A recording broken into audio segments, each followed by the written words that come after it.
Business First Graders. Happy Thursday, June 4th, 2020. I'm noticing that so many friends are a little behind on my videos, so I want to give you a day to catch up. And I'm just going to read you a story today. So this book is called The Listeners, and it's written by Gloria Wheaton.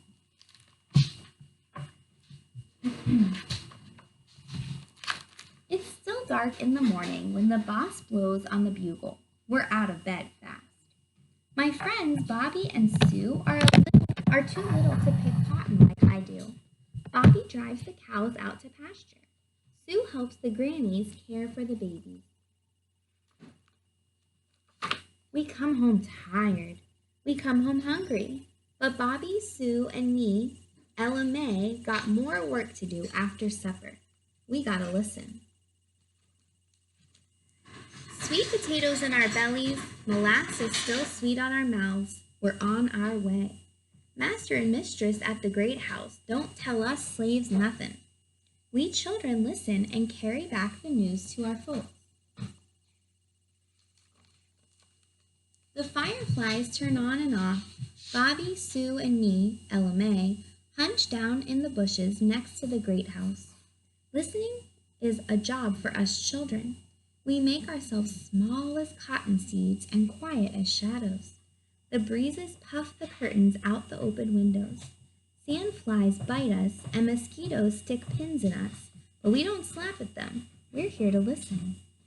Master Thomas and Mistress Louise and their children, little Master John and little Mistress Grace, are taking their leisure. Mistress Grace is playing on the piano. The music talks and talks to us and never has to say a word. We hold hands tight for fear the music's going to carry us right away. Master Thomas tells the mistress we slaves going to get us a new overseer to boss us. I got a smile big as an alligator's on my face. I hate the old boss. If you don't pick the cotton fast enough, he comes by with his nasty cane and flicks it at you. Bobby, Sue, and me, Ella May, hurry home fast as foxes to tell the news. Our mammies clap hands and dance around. My daddy says I'm not clapping my hands till I see the new man. The son and me start our work at the same time. I pick with Mommy and Daddy. The little pickers on the cotton plants bite at my fingers. We work hard in the cool of the morning. Daddy once picked 400 pounds of cotton in one day. Nobody picks faster than my daddy does. It's noon and time to eat. There's a big wooden trough for us kids and clamshells for spoons. We got salt pork and corn dumplings and a mess of black-eyed peas looking upon us. We eat and eat until our bellies are fat as possums. In the afternoon, the sun melts me so I can hardly pick. Daddy sees my basket is nearly empty, and he puts some of his cotton in. He doesn't want the boss to flick me with the nasty cane. That night, up at the great house, we listen and hear Master Thomas say, I've had an offer from the Spencers to buy William. They're short of men. William, that's my daddy. My heart's a flock of scared birds flying every which way. I listen and listen. I don't believe I can spare him, Master Thomas says. He's one of our best pickers and handy with machines. I'm thinking of teaching him how to keep the cotton gin in good repair. I let out my breath and put my arms around Sue. Her daddy got sold away last year and she hasn't seen him since. When I get home, I hug my daddy hard and tell him the good news. It's Saturday night. Mammy washes our clothes and Nia rubs the skin off us, scrubbing us shiny clean for church. We sit in the gallery. White folks sit below us in the church. When we sing Amazing Grace, white folks and slaves sing together. In the afternoon, we go into the woods.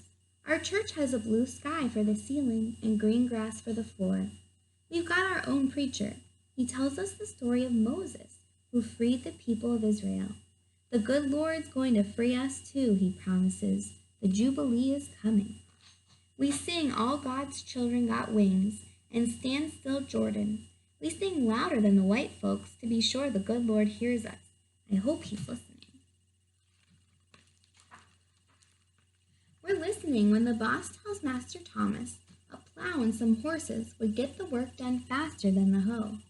That sounds good to us because the hoe is hard work. The master says he's not buying any plow. Slaves, he says, are cheaper than horses. Tonight, every candle in the great house is lit. It looks like they hung up the sun right inside the parlor. There's a party going on. Fiddles throw music out the window. Bobby, Sue, and me, Ella May, dance on the grass. We dance and dance until our feet are damp with dew, and the whippoorwill says it's time to go home. Hallelujah! The last of cotton is picked. I get to help Daddy be a jumper today. They hang a big bag of cotton up and we climb right in. We jump and jump on the cotton. I dance the turkey trot and the Mary Jane. First the cotton is soft on my toes, and when we're finished dancing, that bale is hard packed. That same night when we listen, we hear Mistress Louise ask, "Why don't I start a little school for slave children?"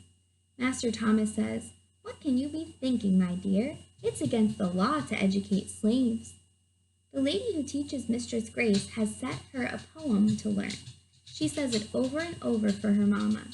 "And I will make thee beds of roses and 1,000 fragrant posies, a cap of flowers and a kirtle, embroidered all with leaves of myrtle." I know roses and I know myrtle bushes, but I sure don't know what a kittle is, and neither do Bobby and Sue. I say the poem all the way home, and now it's my poem too. When I go to sleep, I pretend my scratchy straw mattress is a bed of roses. Cold weather is coming, so winter clothes get handed out. Bobby's got a shirt, Sue and me got a flannel dress and drawers. No new shoes, my toes won't like that.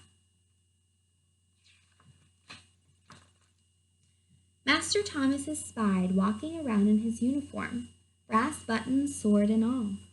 Daddy tells me, "Ella May, you and Bobby Sue need to listen extra hard tonight. I got a feeling dangerous times are coming. Could be our lives going to depend on what you children hear." Master Thomas is angry. His words come out mean as rattlesnakes. "I can't believe Abraham Lincoln has been elected president," Master says. "Lincoln is a madman. He says slavery is wrong. He says slavery must end." Bobby, Sue, and me, Ella May, run fast. Our mammies and daddies gather around us. This time they do the listening. We tell them we got us a new president, Abraham Lincoln. Daddy says Moses is come. We're going to be free like the children of Israel. It's the Jubilee for sure. I ask Daddy, "Is our listening over?" Daddy says, "We see the road, but we don't see all the way to where the ending is. We gotta know how long is that road and how we get down it. Bobby, Sue, and you, Ella May, your listening is just begun." Okay, friends, I'll see you tomorrow.